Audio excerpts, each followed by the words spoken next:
Olá, muito bom estar com você aqui novamente no Evangelho da Graça, onde compartilhamos a Palavra de Deus. Nós temos falado sobre as parábolas e hoje eu quero falar sobre mais uma com você. Hoje nós vamos falar sobre a parábola da dracma perdida. Essa parábola é a segunda de 3 parábolas que Jesus contou, falando sobre o seu propósito, o propósito do Filho do Homem, que é vir buscar e salvar o que estava perdido. Lucas, Evangelho de Lucas, capítulo 5, versículo 8 a 10, diz assim: Ora, qual é a mulher que, tendo 10 dracmas, se perder uma, não acende a candeia, varre a casa e a procura diligentemente até encontrá-la? E, tendo-a achado, reúne as amigas e vizinhas, dizendo: Alegrai-vos comigo, porque achei a dracma que eu tinha perdido. Eu vos afirmo que, de igual modo, há júbilo diante dos anjos de Deus por um pecador que se arrepende.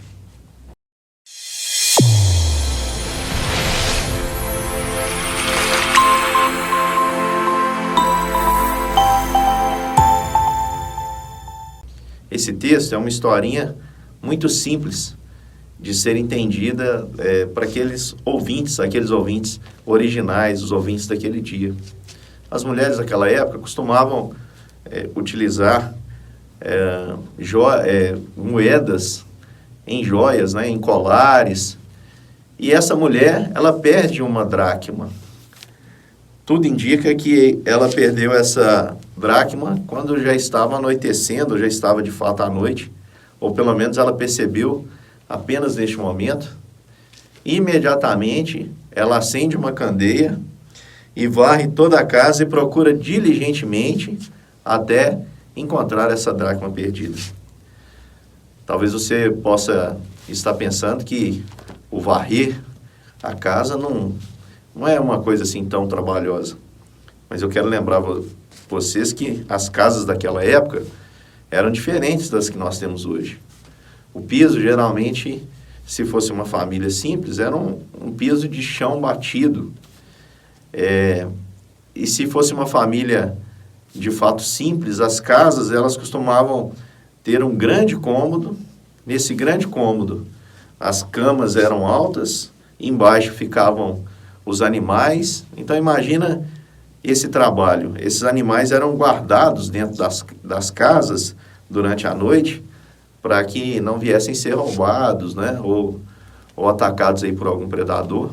Então, aquela família guardavam ali os animais, as galinhas, né, uma cabra, guardava tudo dentro da própria casa. Imagina essa mulher, ao perceber que perdeu a dracma, e mesmo diante de todo o esforço, ela poderia ter deixado para procurar no outro dia, mas a tarefa era urgente de procurar a dracma perdida. E uma dracma era uma moeda que facilmente o valor monetário poderia ser recuperado. Não era uma grande soma de dinheiro. Aos olhos humanos, esse esforço não tem lógica. Ela poderia muito bem ter esperado outro dia e, caso não achasse essa moeda, ela com certeza, com pouco trabalho, recuperaria essa dracma perdida. No entanto, o que a gente percebe nessa parábola é o caráter de urgência que ela traz. Imediatamente após perceber que havia perdido a moeda, ela procura diligentemente até encontrá-la. Assim, o Filho, Jesus Cristo, age para conosco. O Pai nunca deixa de nos buscar, de ir ao nosso encontro. Isso Ele faz por meio do seu Espírito. Nós já vimos aqui a parábola da ovelha perdida e Cristo vai ao encontro daquela ovelha que se perdeu.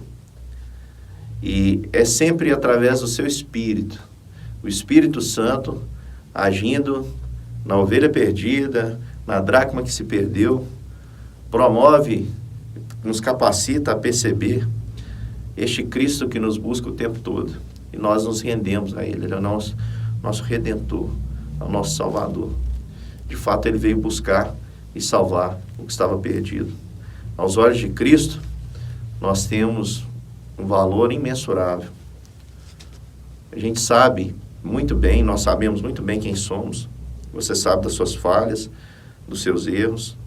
E se você tem uma percepção sadia à luz das Escrituras de quem você é, você deve perceber que você não tem tanto valor assim. Mas Cristo te deu esse valor. Por isso Ele pagou um preço elevado por você. Além da prata e do ouro, Ele deu a sua própria vida, derramou o seu próprio sangue no seu lugar. É por isso que a parábola também conta que quando aquela mulher encontra a dracma, ela chama as amigas e dá uma festa, dizendo: alegrem-se comigo porque eu encontrei a dracma que estava perdida. O festejar ali talvez tenha custado muito mais do que o valor de uma dracma. É assim que Jesus nos trata com alegria. Ele tem muita alegria, os céus têm alegria, por isso Jesus diz: de igual modo, há júbilo diante dos anjos de Deus por um pecador que se arrepende. Eu queria que você passasse a olhar para as pessoas nessa perspectiva. Talvez você seja daqueles que gostam de rotular e rotulam as pessoas de acordo com a sua percepção de valor. E eu queria que você passasse a pensar, é a vontade de Deus que nós moldemos o nosso pensamento ao de Jesus. Sabe aquele parente seu que aos seus olhos não vale nada? Ou aquela pessoa, né, que você convive, que você conhece, talvez na sua vizinhança, no seu trabalho. Eu queria que você pensasse nela como alguém por quem Jesus morreu, por quem Jesus deu sua vida, portanto, alguém que tem muito valor para Ele. Que Deus abençoe e que a salvação possa habitar o seu coração e também permanecer sobre a sua casa.